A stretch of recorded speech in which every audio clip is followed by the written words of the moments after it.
کل میں نے آپ کی خدمت میں ایک بات عرض کی تھی، میں اسی کے اوپر رکتا ہوں، اس دوسری آیت کریمہ کو تبرکاً عرض کر دیتا ہوں۔ هو الذی اخرج الذین کفروا من اہل الکتاب، اللہ ہی وہ ہے جس نے اہل کتاب میں سے جن لوگوں نے انکار کیا تھا، اس کی تفصیل عرض کریں گے، ان کو خدا نے نکال دیا من دیارہم لاول الحشر، جنگ کے پہلے مرحلے میں ہی خدا نے ان کو ان کے گھروں سے نکال دیا۔ ما ظننتم ان یخرجوا، تم تو سوچ بھی نہیں پا رہے تھے کہ وہ نکلیں گے۔ وَظَنُّوا أَنَّهُمْ مَانِعَتْهُمْ حُصُونُهُمْ مِنَ اللَّهِ، اور وہ بھی یہ سوچے بیٹھے تھے کہ ان کے قلعے ان کو بچا لیں گے۔ فَأَتَاهُمُ اللَّهُ مِنْ حَيْثُ لَمْ يَحْتَسِبُوا، اور خدا ایسی جگہ سے آیا جس کا کوئی سوچ بھی نہیں سکتا تھا۔ وَقَذَفَ فِي قُلُوبِهِمُ الرُّعْبَ، اور اس نے ان کے دلوں میں ایسا خوف بٹھایا، یخربون بیوتہم بأیدیہم وأیدی المؤمنین، کہ وہ خود ہی اپنے گھروں کو تباہ کرنے لگے اور کچھ تو مومنوں نے بھی تباہ کیے۔ فَاعْتَبِرُوا يَا أُولِي الْأَبْصَارِ، اے سمجھنے والو، اے آنکھوں والو، اس سے کچھ عبرت حاصل کر لو۔ کہیے، میں نے ابصار کا ترجمہ آنکھوں والے کیا، یہ ذرا سا مسامحہ ہے، تھوڑا سا ہلا کے کیا ہے میں نے، ورنہ ابصار آنکھوں والے نہیں ہیں، ابصار بصیرت والے ہیں۔ صحیح۔ اس آیت کریمہ کا ترجمہ میں نے آپ کی خدمت میں عرض کر دیا ہے، لیکن کل میں نے آپ سے عرض کیا تھا کہ میں سبحان تو عرض کر چکا ہوں، حمد عرض کروں گا، تو وہ میں حمد کی طرف آتا ہوں انشاءاللہ۔ پروردگار قبول فرمائے، درود بھیجے گا محمد و آل محمد، صلی علی محمد محمد وعجل فرجهم۔ کل تقریباً ایسے کوئی موقع تھا جب ہم سبحان پہ پہنچے تھے، اور میں نے آپ سے یہ کہا تھا کہ بھئی آپ کے مثلاً روزے کو اتنے گھنٹے ہو گئے ہیں، پیٹ خالی ہوگا، دماغ کو کیسے بوجھ دیں گے دلواؤں میں۔ پھر مجھے سمجھ میں آیا کہ اصل مولا کا ایک فرمان ہے کہ لوگ علم ڈھونڈ رہے ہیں بھرے ہوئے پیٹ میں، جبکہ اللہ نے رکھا ہے خالی پیٹ میں۔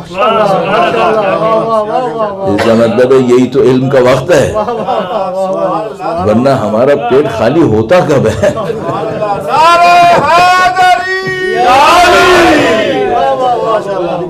یہ تو سن لیا آپ نے۔ اب ایک بات عرض کر دوں، یہاں پیٹ کا مطلب شکم نہیں ہے، یہاں پیٹ کا مطلب خواہشات ہے۔ جو خواہشوں کے پیچھے بھاگ رہا ہے اس کو علم نہیں ملنے کا، علم ملنا ہی اس کو ہے جو خواہشوں کے پیچھے نہیں بھاگے گا۔ بس یہاں پیٹ سمبولک ہے، میٹافور ہے یہ، ہاں، یہ پیٹ کا مطلب شکم نہیں ہے۔ خالی کرتے رہو، خالی کرنے سے کیا ہوتا ہے؟ کیا علم آ جائے گا؟ نہیں، دماغ کو خواہشات سے خالی کرو، ماشاءاللہ ماشاءاللہ، یہ خالی ہوتا ہے تو علم آتا ہے۔ اب مسئلہ یہ ہے کہ میں جب ماہ رمضان کے روزے کے 1 گھنٹے پہلے ہوتا ہوں تب بھی اس دماغ میں افطار ہوتا ہے، تو اب علم کیسے آئے گا؟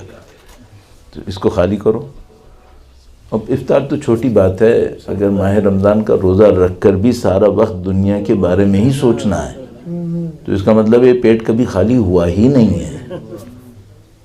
تو معاملہ افطار کا بھی نہیں ہے، معاملہ اصل میں دنیا سے ہماری اٹیچمنٹ کا ہے۔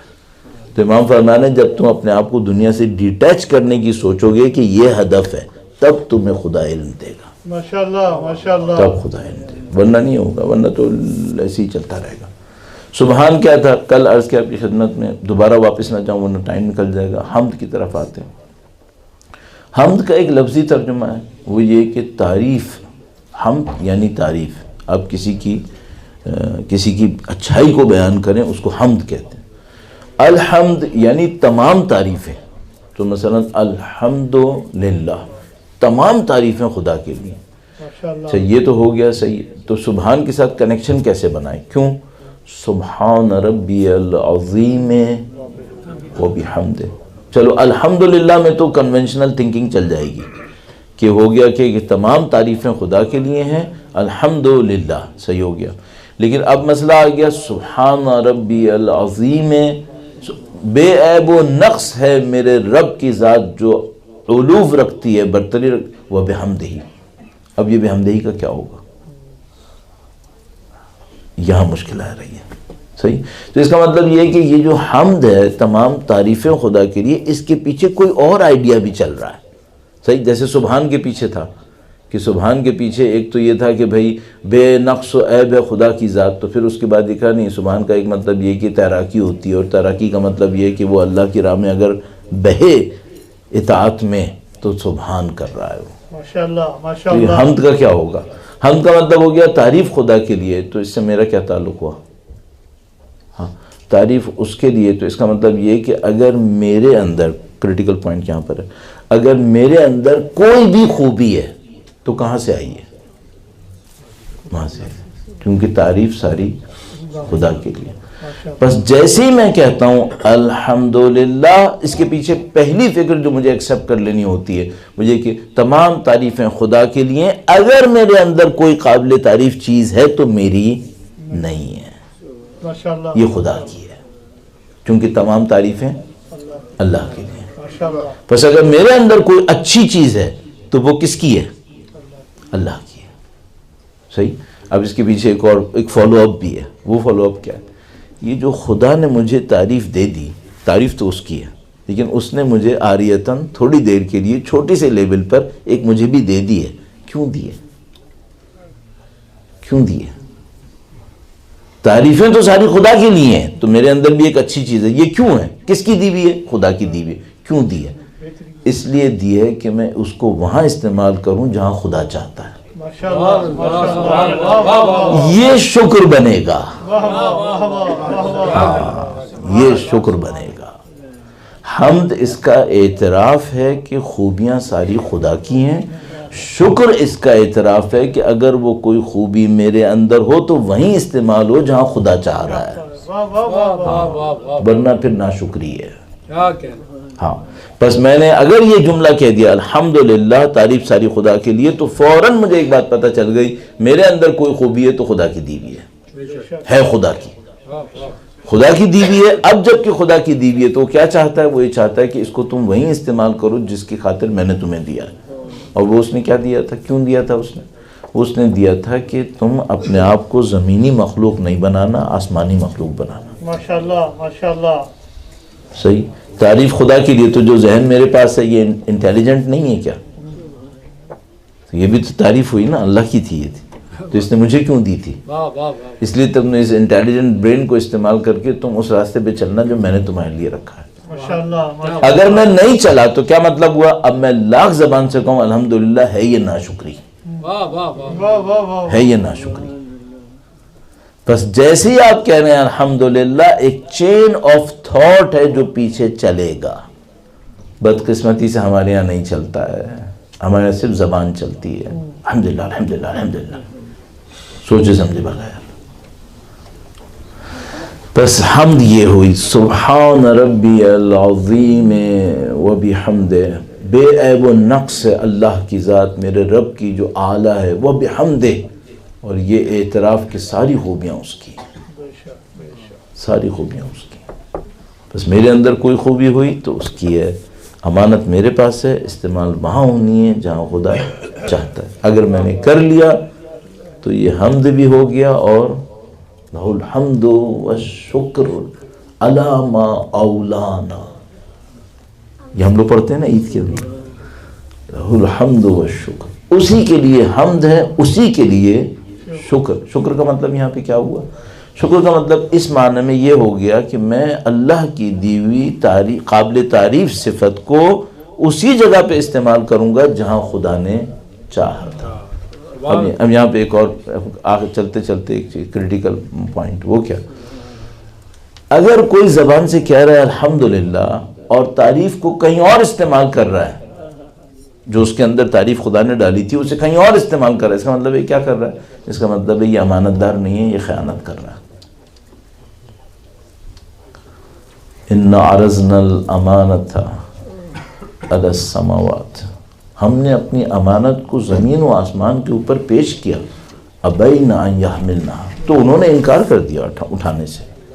وَحَمَلَهَا الْإِنسَانُ، اور انسان نے اس امانت کو اٹھا لیا. یہ امانت کون سی تھی؟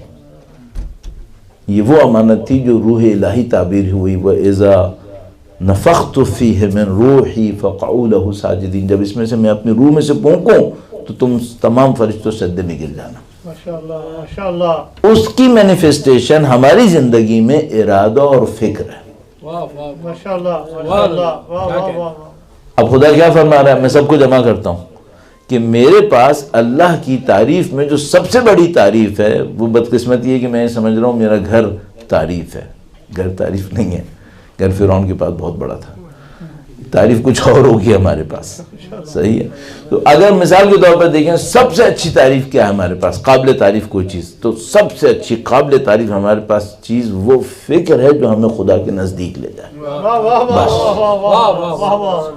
صحیح ہے. تو اب اگر میرے پاس کوئی قابل تعریف چیز ہے، میں اس کو استعمال کروں اور خدا کی طرف بڑھ جاؤں، تو یہ میں نے حمد کیا اور شکر کیا اور میں ہو گیا امانت دار. صحیح. اور اگر میں نے خدا کی دی ہوئی تعریف کو اس سے منسوب نہیں کیا پہلے مرحلے میں کہ یہ خدا کی ہے، تو یہ تو میں نے ناانصافی کر دی، ریالٹی کا انکار کر دیا. یہ ہو گیا کفر. جیسے ہی میں حمد نہیں کر رہا، اس کا مطلب ہے میں کفر کر رہا ہوں. کفر کر رہا ہوں. کفر کیا ہوتا ہے؟ هو الذی اخرج الذین کفروا من اہل الکتاب، سورہ حج کی دوسری آیت جو ابھی پڑھی تھی. وہ خدا وہ ہے جس نے اہل کتاب میں سے کافروں کو ان کے گھر سے نکالا. ہیں اہل کتاب میں سے کافروں کو؟ کیا اہل کتاب کافر؟ یہ کیا ہو رہا ہے؟ تو کیا مسلمان بھی کافر ہوتا ہے؟ ہاں ہوتا ہے. ہر وہ شخص جو کسی حقیقت کو جانتے بوجھتے ہوئے انکار کر بیٹھے وہ کافر ہوتا ہے، چاہے وہ عقیدے میں مسلمان کیوں نہ ہو. عقیدے میں مسلمان ہے لیکن کسی حقیقت کو دیکھتے جو ہم سمجھتے بوجھتے انکار کر رہا ہے، تو یہ کافر ہے اصل میں. سب سے بڑی حقیقت کیا تھی؟ سب سے بڑی حقیقت یہ تھی کہ تعریفیں ساری خدا کے لیے ہیں. کوئی اس کو نہیں مانے تو کفر کر رہا ہے، اس کا مطلب ہے. اب ہم اس سے توقع کریں گے یہ شکر کرے گا، تو کافر بندہ یہ کہاں سے شکر کرے گا؟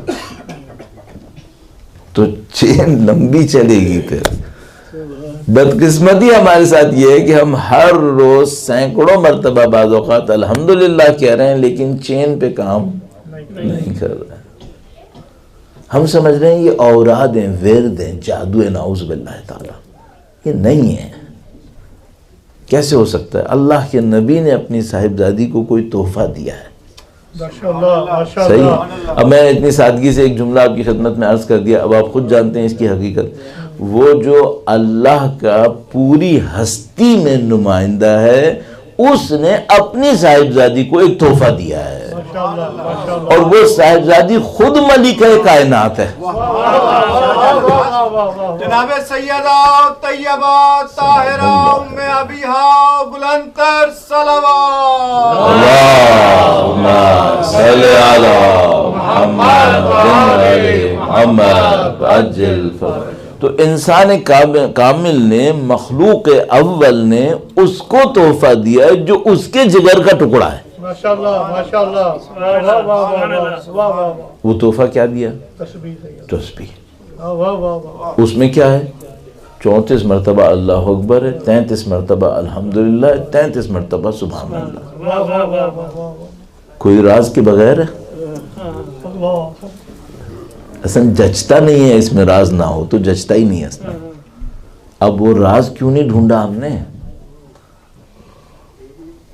مشکل ہماری یہ ہے، ہمارے پاس زمین و آسمان کے خزانے ہیں لیکن ہمیں یہ نہیں پتا کہ اس خزانے کو ان لاک کیسے کرنا ہے، اس کو ڈیکوڈ کیسے کرنا ہے. ہم اس مشکل میں پھنس گئے. تو میں کل آپ کی خدمت میں عرض کیا تھا اور ابھی اس اختتامی لمحے میں عرض کر رہا ہوں کہ آپ ماہ مبارک رمضان میں 15 دن گزرنے کے بعد اب آپ یہ نہیں کریں گے کہ ہر روز آپ آدھے گھنٹے پڑھ رہے تھے قرآن، تو مثلاً اب آپ 1 گھنٹہ پڑھیں گے. مجھے پتہ یہ نہیں ہونے والا. آپ نے جتنا دم مارنا تھا مار چکے آپ. صحیح ہے. آپ یہ کر سکتے ہیں کہ جو پہلے ٹائم دے رہے تھے نا 20 منٹ قرآن کریم کو، اس میں فکر کو بڑھا دیں. ماشاءاللہ ماشاءاللہ ماشاءاللہ. اب ایک جملہ استعمال کرتے ہیں، کہتے ہیں بھائی آپ ورد تو کر رہے تھے، اب ذکر کر لو. ہم لوگ تسبیحوں کا ذکر کر رہے ہیں، ورد کر رہے ہیں، ذکر نہیں کر رہے ہیں. اس کو ورد کے مرحلے سے نکل کر ذکر کے مرحلے میں داخل ہو جانا چاہیے. کیوں؟ اب آخری بات، وقت بھی ختم، بالکل فائنل ایک بات عرض کروں. اگر آپ یہاں پر شعور کے ساتھ ان حقیقتوں کو نہیں سمجھے، میں اور آپ، تو ہمیں برزخ میں اندھا پن دیکھنا ہے. یہاں کی بصیرت اس دنیا کی بصارت میں تبدیل ہونے والی ہے، اور یہاں کی عدم بصارت اس دنیا میں عدم بصیرت یعنی اندھا پن دینے والی ہے. تو جو یہاں آنکھوں والا ہے ضروری نہیں وہاں آنکھوں والا ہوگا، جو یہاں صاحب بصارت ہے وہ وہاں صاحب بصیرت ہوگا۔ لہذا خدا نے متعال فرماتا ہے کہ جب ہم کسی کو اندھا خلق کریں گے وہ کہے گا ربی لما حشرتنی اعمی وقد کنت بصیرا، اے خدا تو نے مجھے اندھا کیوں خلق کیا جبکہ میں تو آنکھوں والا تھا؟ تو خدا نے متعال فرمائے گا ہماری آیات تمہاری آنکھوں کے سامنے سے گزر رہی تھی، تم غور نہیں کر رہے تھے۔ تو یہاں جو بصیرت ہے وہ وہاں اس دنیا کی بصارت بننے والی ہے۔ تو اگر اس بصیرت کو ہم نے یہاں ایکٹیویٹ نہیں کیا نعوذ باللہ تعالی تو اس دنیا میں اندھا پن سہنا پڑے گا۔ اس خاطر بہت ضروری ہے کہ یہیں پہ اس کو ایکٹیویٹ کر لیا جائے، ورنہ ٹائم لگے گا۔ اور یہ ماہ مبارک رمضان بہترین وقت ہے اس کام کے لیے۔ خدا تعالیٰ سے دعا کرتے ہیں پاک پروردگار مولا امام مجتبیٰ کے نام سے منسوب ہے، خداوندہ تو کریم ہے، تیرا نبی بھی کریم، تیرا امام بھی کریم ہے، خداوندہ تجھے تیری کرامت کا واسطہ اس قلیل کو اپنی بارگاہ میں قبول فرما۔ خداوندہ ہم تیرے سوا کس کے در پہ جائیں گے؟ اے خدا تیرے نبی اولاد نبی کے سوا کہاں جائیں گے؟ خداوندہ